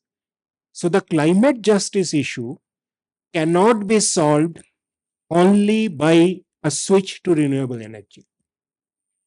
It is completely false solution. There are many other false solutions. I'll not go into that. In fact, the false solution will have one whole session. And globally, we are laid into many false solutions. But I must mention and then end. I'll just mention this. It's very popular. पेड़ लगाओ धरती बचाओ is bakwas. Let me state it Plain and simple. By planting saplings, you cannot tackle pollution problems. You cannot tackle the climate change problem. I'll give simple arithmetic if you don't believe me, because it's very difficult. Every fora when I explained it, even very senior, principal chief conservator of forest, oh, but sir, this is, I think, पेड़ लगाने से अच्छा ही होगा. Yes, I'm not saying planting sapling is a bad thing. Do it for your own satisfaction, for some small thing. But just take this. How many of you, most of you are based in Delhi or around? How many of you go to Bangalore, Hyderabad, Chennai? Many of you. How do you go? Flying. One flight, return flight from Delhi to Bangalore and back, the emission, one return flight is equivalent to cutting down 18 trees, 18 full grown trees. Do you first, 15 years ago, do you plant 18 saplings, wait for 18 years to take one annual flight to Bangalore and back? Not possible. None of you do it. None of us can do it. One, and today an average upper middle class family owns a car, small car. Take a smallest car, WagonR, i10. How much emission does it do? Just the carbon dioxide. And how many trees do you need? 50 trees you need to compensate just for the carbon dioxide emission from an average middle class family that runs 10,000 kilometers a year, roughly 30 kilometers a day. Do you plant 50 trees first, 50 sapling first, wait for 15 years for them to become trees and then run a car? So this kind of rhetoric, एक पेड़ माँ के नाम और 5 लाख पेड़ अदानी का काम, this is what used to fool people. This is not working. Just to sequester, today, India's annual carbon dioxide emission is around 3.2 gigatons, 320 crore ton. Just to absorb or sequester in a scientific language, that means to take the carbon dioxide out of the air, the number of or the area of trees and forests that you need additional, can you imagine? Just 20%. Just think of 80% will disappear. We'll only absorb 20%. That will be around 120 million hectares. How much is India's total cultivable area? 155 million hectares. So would you grow food or would you plant forest, stopping food production? So these are all what I call bakwas. These are all used to fool people. These are all used to divert attention from the real actions that is needed of stopping fossil fuels, growing into real, just controlled solutions, because the solar and wind could have been done in a very different way. And those are very clearly explained, but we will not do it. Because those voices don't matter to our governance. The profit voices, the big money voices, really dominate our governance. So this is, somebody started, when we started this, it's a political thing. Till 1972, the whole ecological challenges, including the climate crisis, was thought of before 72, just before, as an environmental problem, as an global environmental challenge. 72 was the turning point where the whole world realized that the environmental problems are not really environmental problems. These are political economic challenges. And unless you address this in global political and economic sense, you cannot tackle these problems. And that's why 20 more years it took to come down to the UNFCCC, UNCBD, and UNCCD. And it took another 10 years for them to start minimal action. Unfortunate, but that's how the global community of nations work. It takes long time. But unfortunately, again, now at this situation, particularly for the people at the bottom, the kind of 40, 50 crores people I said, plus people are always, because of climate change impact, large segments are becoming poorer.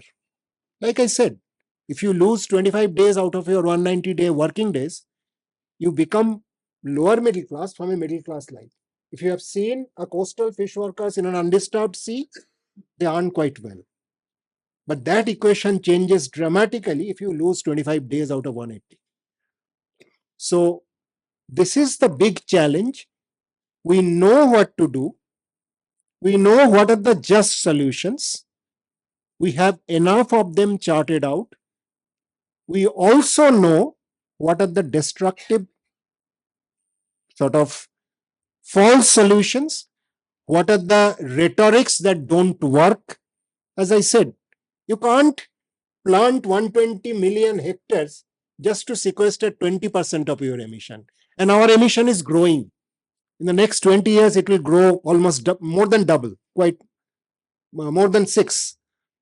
Now it is 3.1, 3.2 gigatons. So these are not going to be solutions.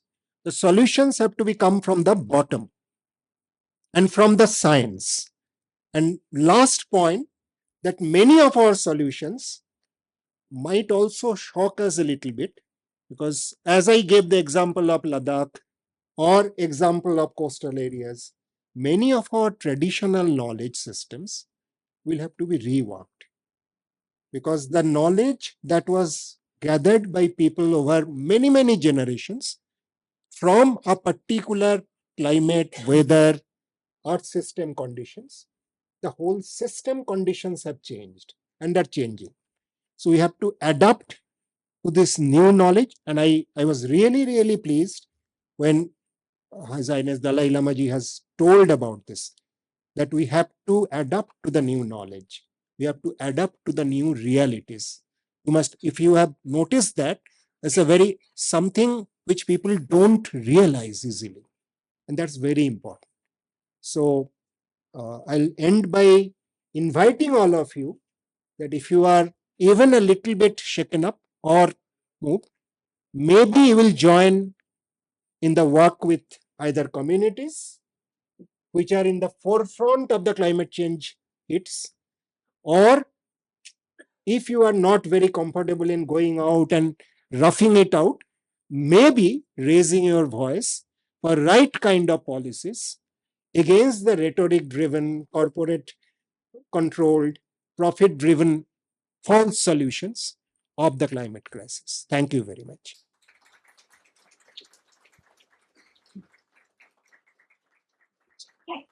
Do we have time for some questions? I see.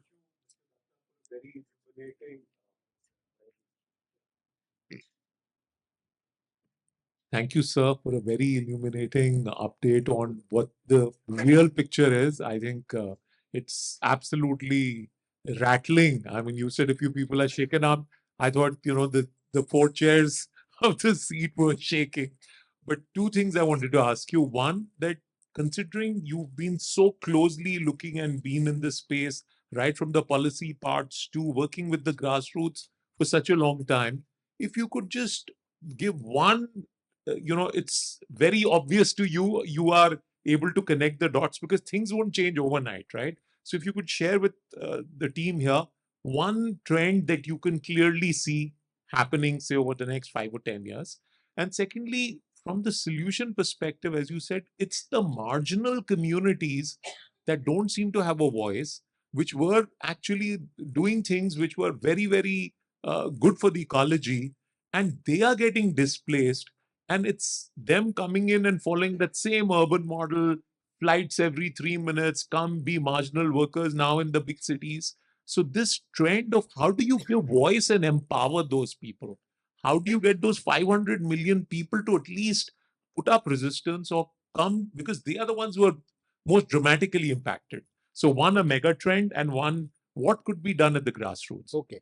Maybe another question, then I can I start think there was answering. a question there. We have, sorry if I take, We can just see what's happening at the United Nations. The General Assembly is in session, and no nation, no leader is really interested.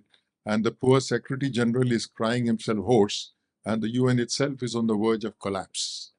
So I work in some of the goals of the Sustainable Development Goals with school children and some youth. But the way you have painted the picture is so much jolting that whatever little good we do, we are feeling now so much more afraid of what exactly to say. What is the positivity that we can bring to our children and the youth? So I work in the first 6 SDGs, particularly interested in climate, this clean Climate water and is- sanitation, clean water and sanitation, and quality education. Thank you. Would you like to take a question from the gentleman there and the lady here? Oh, then I'll do. What you said is a very, I think, a very vicious cycle that we are now into. And I don't know, one of the suggestions I gave in a conference which was held at in IHC last time on ecology was, but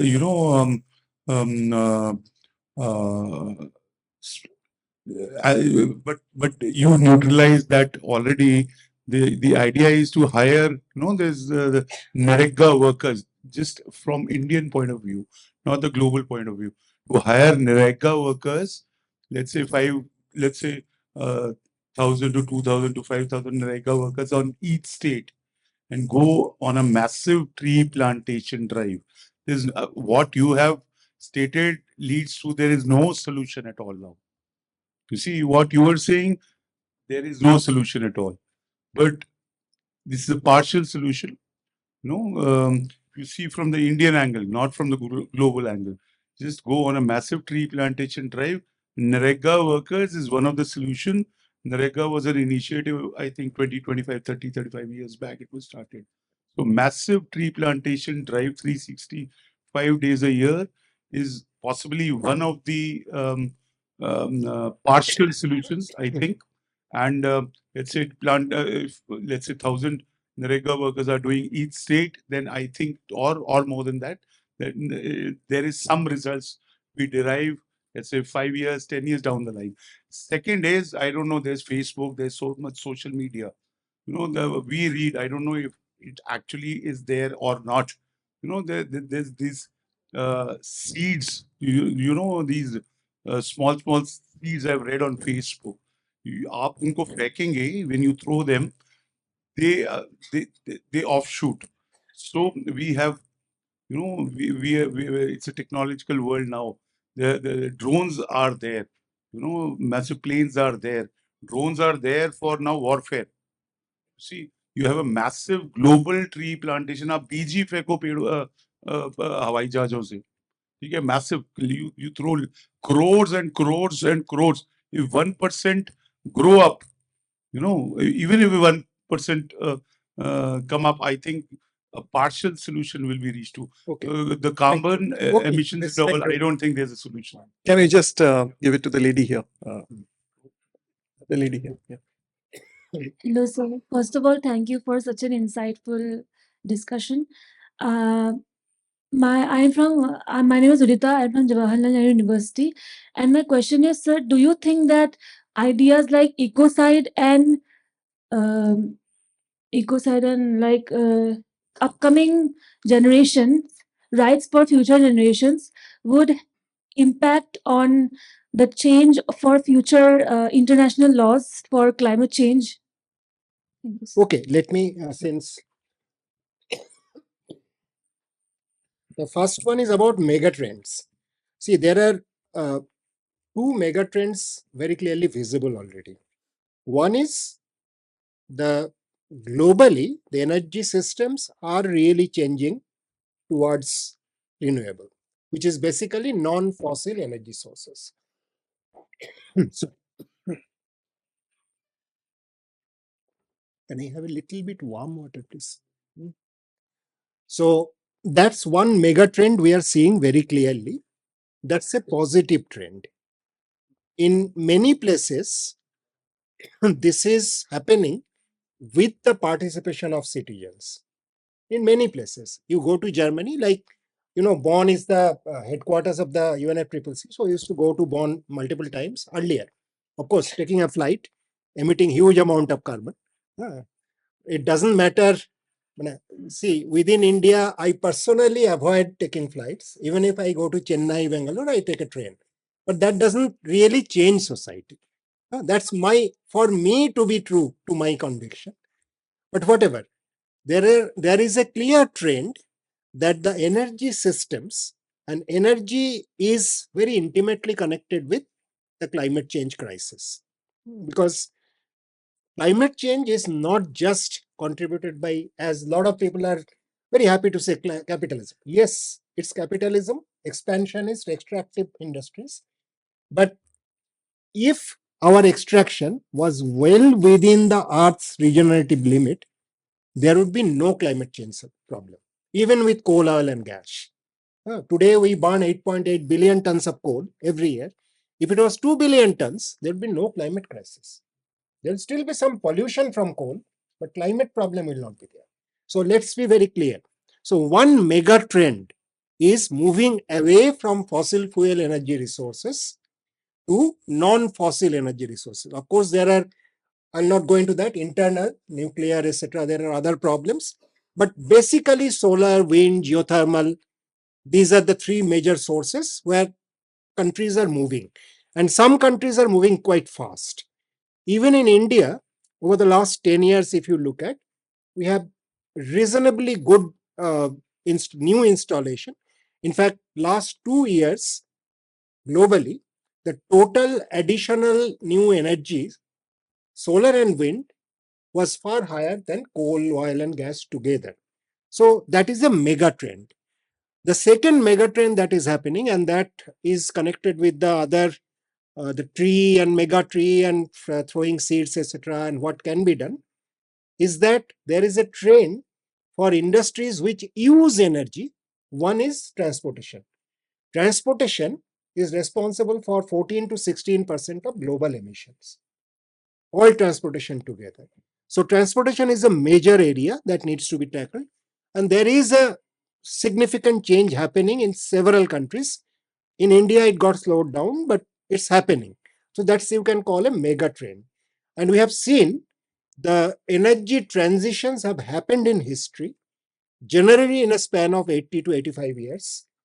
So if you think of that solar revolution, quote unquote, solar, wind, and renewable, started in the late 90s or maybe early 90s, then in the next 30, 40 years, we should be going towards the mature phase.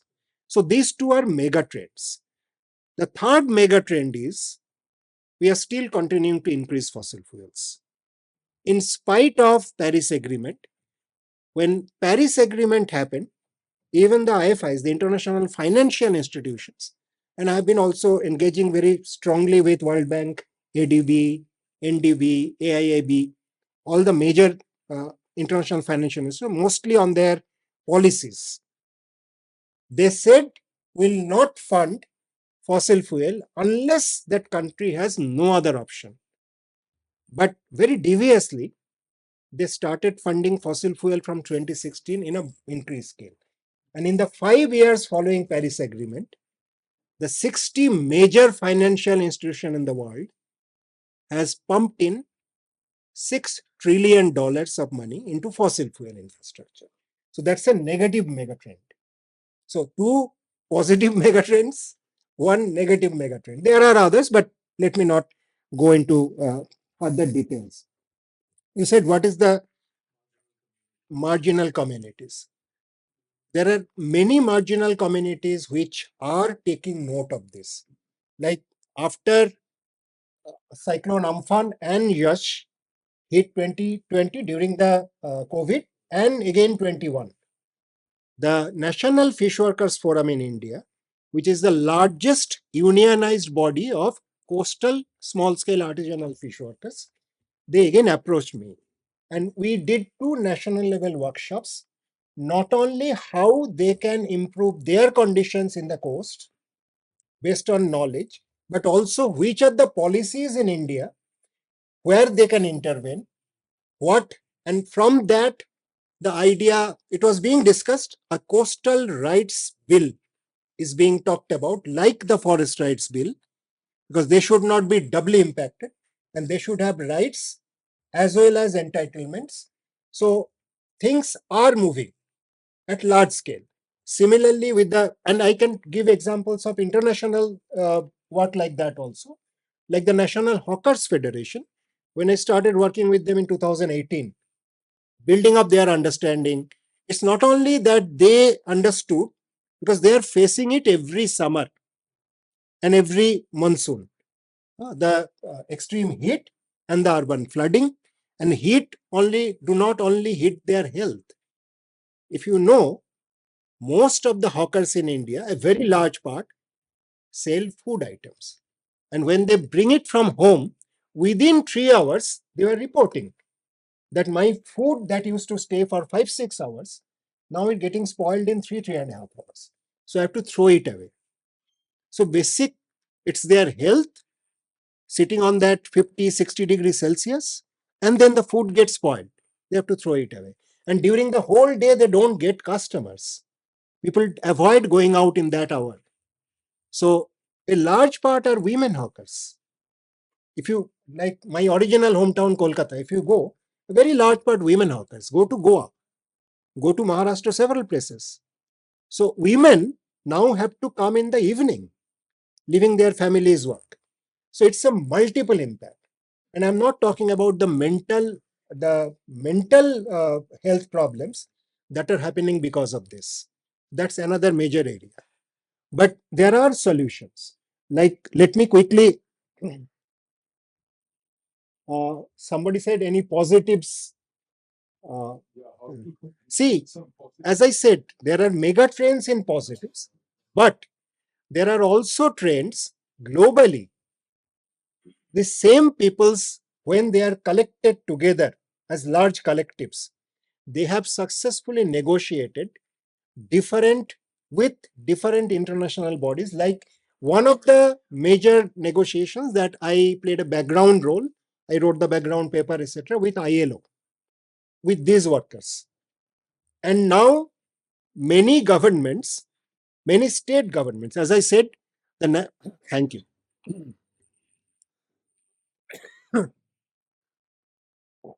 As I said, the National Disaster Management Act do not recognize the heat wave as a disaster, notified disaster.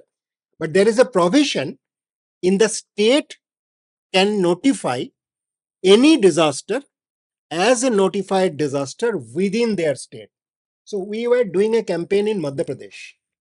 Last September 30, I addressed a large public meeting. There are other people, senior, very senior journalists, some political people, like this, ex-administrators, very close to ruling party leaders. That was September 30, 2024.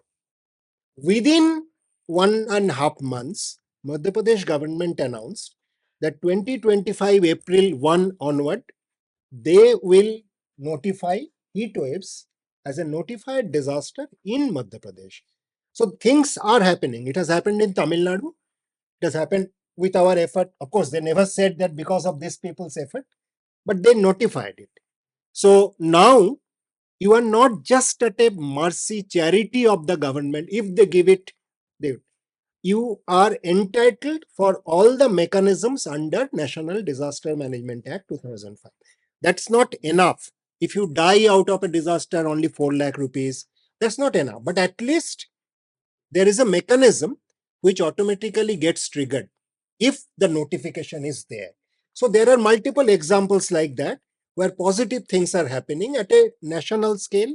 We have engaged with the state action plans on climate change with some good results, some very disappointing results, right from 2011. When even the many state governments didn't know how to write a state action plan on climate change. Because I remember I started with Manipur. They said, sir, आप इसको conduct करो because हमें पता नहीं है कैसे लिखना है कैसे करना है. I was very, this science technology department was familiar to me. So there are positive examples, but unfortunately not enough people are working on this. Most of them are working on false solutions. Like I'll come to that.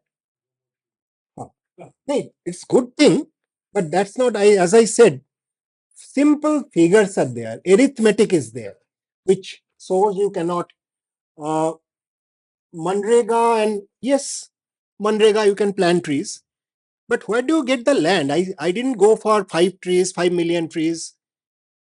Given the figures, 1 hectare of non-irrigated, non-intensively managed, not barren land, normal land. You grow a forest. You don't grow a forest. You can only grow a plantation. Every tree is a life.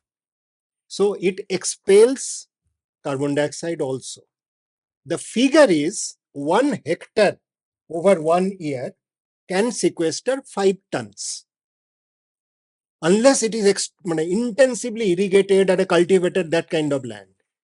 And that 5 hectares into 20% of our emission, as I said, of 320 crore tons is minimum of 120 million hectares. Where is the land? It's not a question of Manrega. Just 1 minute. On non-Manrega, it's a good thing. You plant trees, local people get something. You plant fruit trees, that's even better. But planting trees to tackle climate change is denying the science, denying the basic arithmetic. So that's, I'm not saying tree planting is bad or sapling planting is bad. Do the planting, you get something out of it. Some birds will come, some fruits will be there.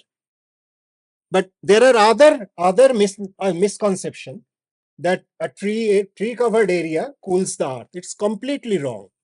A tree covered area has an albedo of 0.15 to 0.16. A desert sand has an albedo of 0.35 to 0.4. These are simple science. Physics you cannot deny.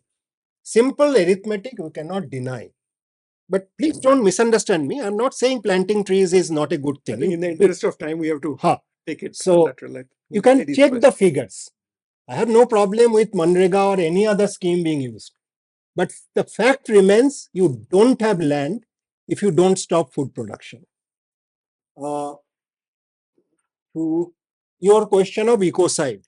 See, this is a question that has been raised many times, not from today.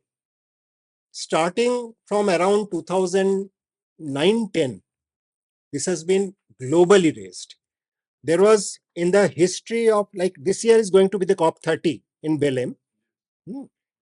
Last year it was in Azerbaijan, Baku.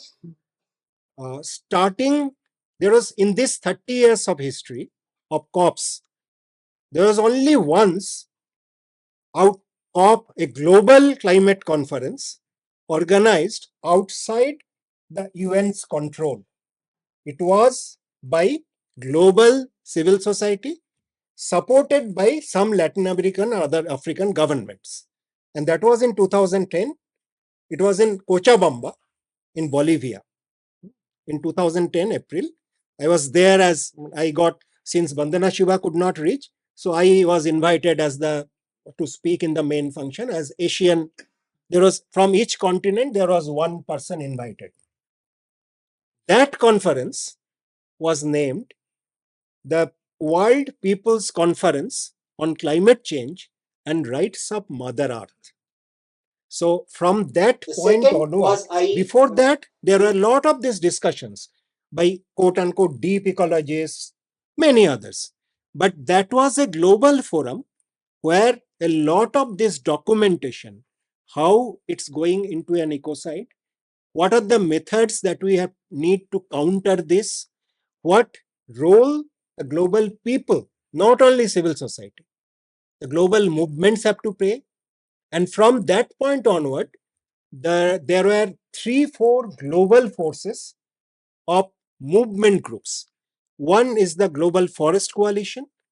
The second was Indigenous Environmental Network, IEN. It's a collective of Adivashi people, indigenous people globally. It has its roots in Canada and US, but it's a global organization. There are several others. I'm not talking about formal NGOs. NGOs are there, but I'm talking about movement groups. there was the Climate Justice Now campaign, which first gave this, we want climate justice, now you hear it every time. No? So that was first voiced by CJN, Climate Justice Now. There was, after that, there was DCJ, Demand Climate Justice, which got fed up with less action. They wanted more emergency action, urgent action. So there are lot of global action which is trying to counter the ecocide. There is a large global group called HOME, Hands of Mother Earth, HOME, HOME. So HOME is another movement. War on Want is another global movement which is growing, because when we talk about the climate crisis, as I mentioned, it's not just coal, oil and gas. It's more and more and more. So that was very clear. So basically, the want, the desire for more, and I don't have time to go into the fact, I'll not go into that, but just mention the manufacturing of consent. I think some of you have read that. The manufacturing of global consent on one particular economic model has been that manufactured. It was not a natural choice of people across the world. And there are, if you look at the global consumption graphs, there are two inflection points, one around 1900s, when oil and gas became major oil sources, but the major rapid growth in consumption, per capita consumption, came from 1945 to 50, that post-World War. And this is very, very strongly connected with the Bretton Woods institution, the World Bank and the IMF. It was their policy, it was their mandate, and they have driven it all across the world by their funding, by their DPL, development policy lending, and by all their policies, by creating knowledge, a particular kind of knowledge. And if you are interested, there is enough document on that. So since we are talking about spiritual ecology, we need a major turnaround. One is the systemic solutions. Okay, you need to have systems in place which can prevent this. But have we all lost our minds? As a collective global population, have we all lost our minds? Have we all lost track that the Earth's total ecological capacity, which is called the global hectares, the capacity is 12.9294 billion global hectares. Today we are consuming around 1.8 times that. Where is that 1.8 earth coming from? We are actually cutting the earth and eating it. So can we think of, can the global religious leadership, the spiritual leadership, can they now provide another kind of leadership where not only a systemic solution comes in, but also a more rational, more sane, more science-based, but more humane approach can come in. It has happened in history. Like I said, in history, civilizations have collapsed. But in history, we also have examples where this kind of positive global change have happened. The challenge is, today's world is far more complex, far bigger. The challenge is a factor higher. But we are all hopeful. At least I am hopeful. Otherwise, I would not have been working. I would have been saying, okay, the globe is going to be like this, so let's do masti. So I'm not doing that. Every day I'm one place, other place, because I still hope.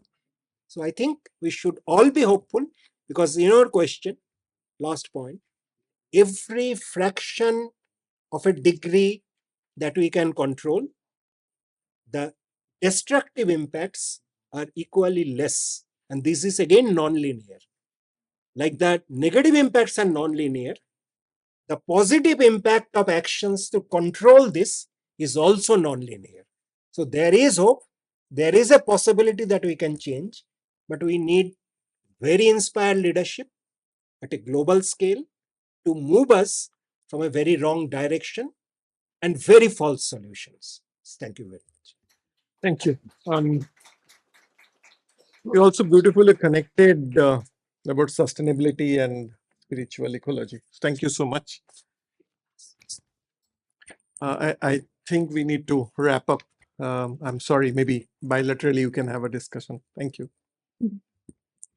Thank you very much to our respected chairperson, Dr. Dipankar Ghosh, for guiding today's annual spiritual ecology lecture, and to our distinguished speaker, Mr. Soumya Dutta ji, for such a lovely lecture on spiritual ecology. With that, I now invite our secretary, Mr. Tenzin Kunkabla, to kindly deliver the word of thanks.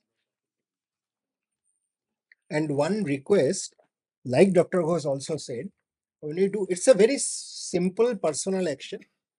Best is not, we don't use this small bottle. Best is we use, if we have to use bottles, at least use big bottles, so that we generate much less recyclable waste.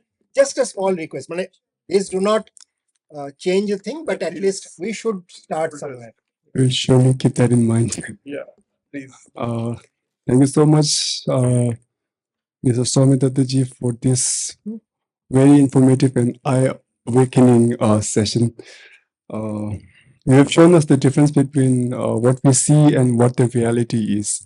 I personally learned so much. I've never heard the concepts about the Earth system, background extinction rate, the Milankovitch cycle. So you have given us a lot of homework, actually. So I think we are very lucky to be able to hear Dr. Datta's lecture, and I think we have the responsibility to take it forward and share it with our friends and families. And I wish, I hope as many people can listen to what you're sharing and your data. And of course, I would also like to thank Mr. Dipankar ji for taking your time and for chairing this session. Last but not the least, I want to thank our wonderful audience for your active participation. We hope to see you all in our future programs. As my colleague Pembala have mentioned, we are opening the registration for the 29th batch of the Tibetan language course in 30th batch of the Tibetan language course in mid-October. And we also have an upcoming conference on the topic, what is real and what evaluates it? Epistemical issues and responses from across the philosophical tradition on 11th of October. If you're interested, the registration details are available on our website, www.tibethouse.in. And sorry. If you're interested in Tibet House programs and our courses, you can subscribe to our weekly newsletter by sending us an email to programs@tibethouse.in. You can also visit our social media platforms, our YouTube channel, and follow us on Instagram, Facebook, and X. That is all for today. Thank you for joining us and have a great evening. Thank you.